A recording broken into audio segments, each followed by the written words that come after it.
One afternoon, Mr. Sterling came home with a proud face and a large wooden box in his hand. From inside, he took out a new typewriter, shiny, heavy, and full of mechanical sounds unfamiliar to the old house. The machine was placed on the workbench, as if it were the most important guest of the day. Night fell.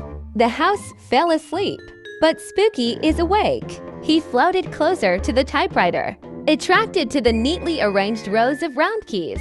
With curiosity, he pressed one key, talk. One more thing, talk. Spooky laughed softly. The sounds were like new toys. Throughout the night, he pressed the keys at random, too slowly to wake anyone, but enough to leave a trail. As the paper slowly advanced, the letters appeared one by one, accidentally, then arranged neatly. S-P-O-O-K-Y.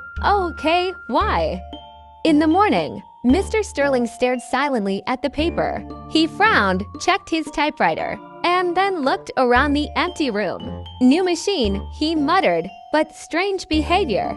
In the corner of the room, Spooky floated silently. He stared at his work proudly. For the first time, his name was written in the human world, though no one knew who the author was.